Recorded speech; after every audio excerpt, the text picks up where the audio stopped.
how prevalent is anthrax today?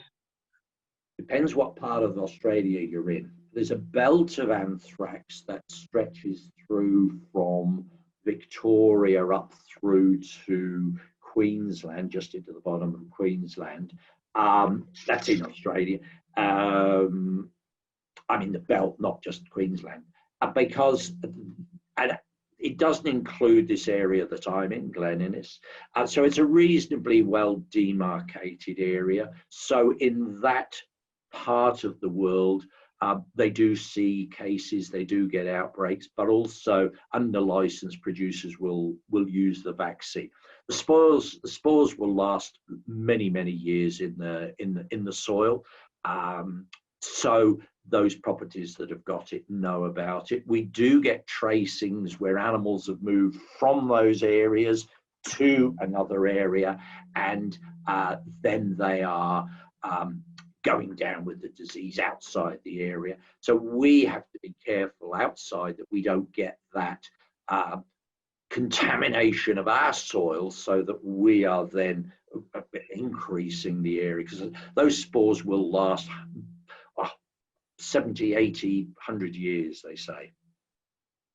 Right, and what livestock can contract anthrax? Most mammals and humans as well. And what are the symptoms? So there's three forms of anthrax, as I understand it. There's the skin form, which is black pustules, hence the name anthrax. There's a gut form, and there's a respiratory form.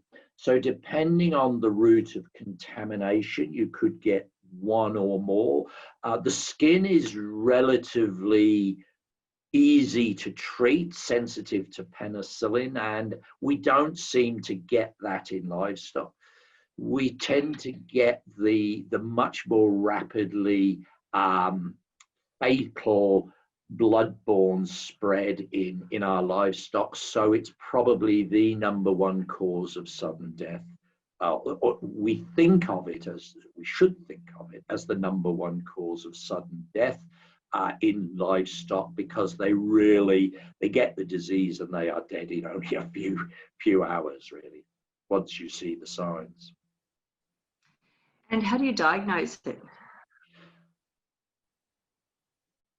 The skin is easy. Well, let's go back. In animals, you diagnose it by testing beside the carcass before you do a post-mortem, by using a very simple test on a couple of drops of blood drawn out by a syringe from a vein, excuse me, or even from a nick in the ear.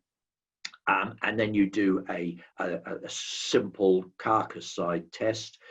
In the old days, we used to use a blood smear and stain it and look for the organisms and the typical capsule around it.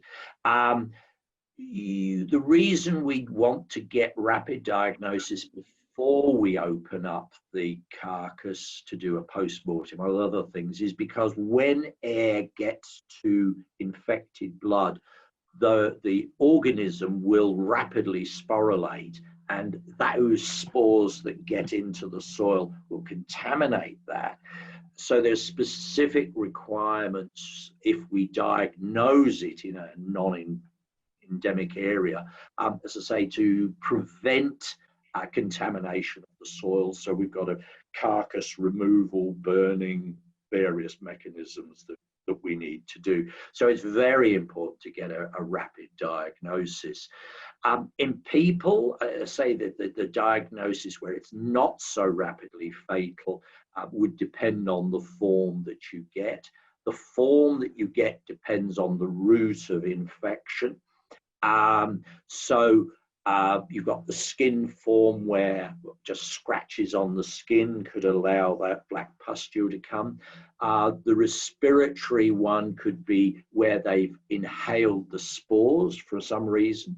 So in the UK, there's an area called the Nene Valley, which used to be, it's in Staffordshire, and that used to be the tanneries area. So a lot of animals were killed there, and then the the tanneries were there, so a lot of that area got contaminated through the water.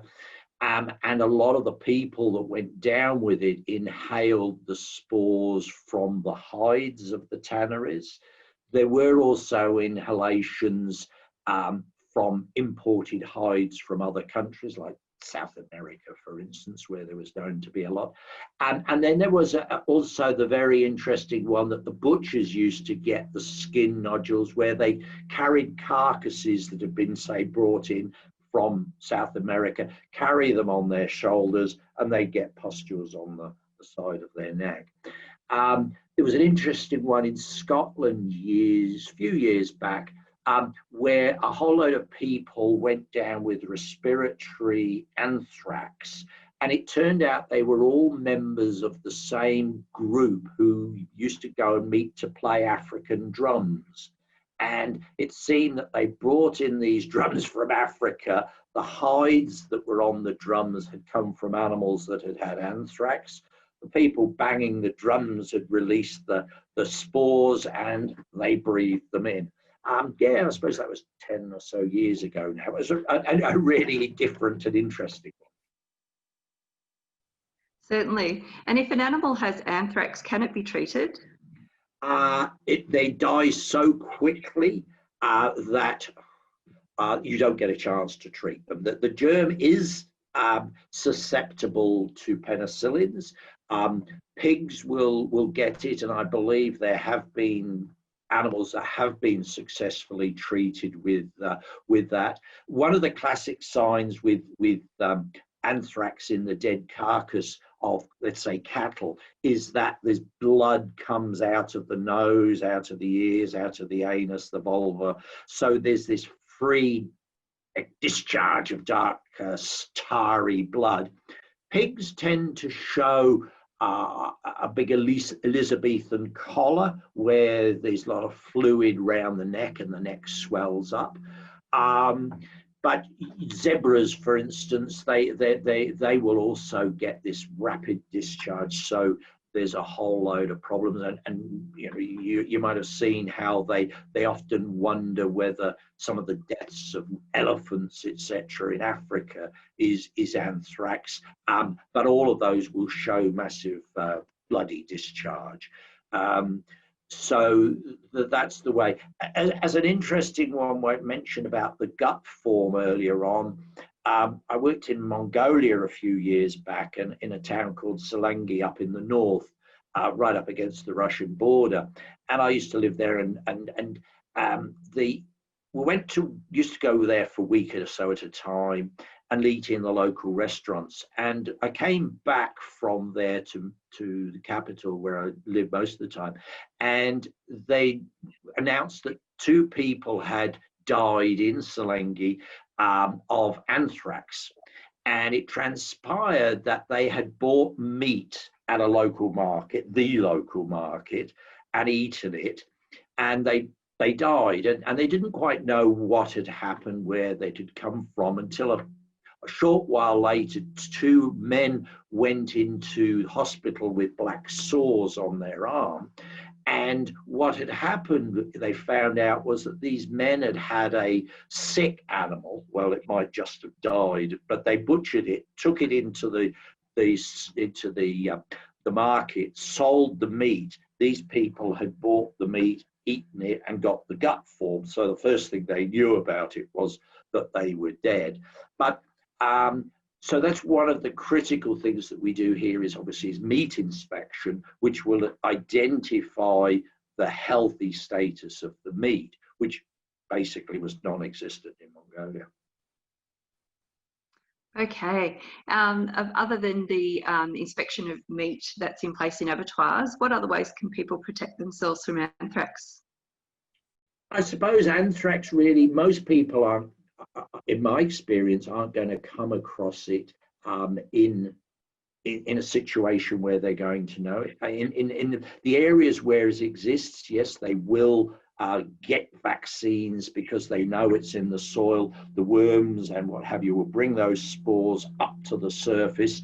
When I was a little lad, they used to say that there were quite a few anthrax deaths were associated with where animals had been buried in racehorses and so forth were buried, and then good many years those worms came to the surface and brought the spores. And there were some racehorses up in the Berkshire Downs near where I lived. I remember that went down, and they could actually name the horse where they'd been in the fenced off area where they had been grazing. I can't remember the name of the horse, but at the time the friends could. So that was how it was. But in general, in my part, we don't run across it. Although I still do the tests just to rule it out. I haven't seen any since I've been in Australia.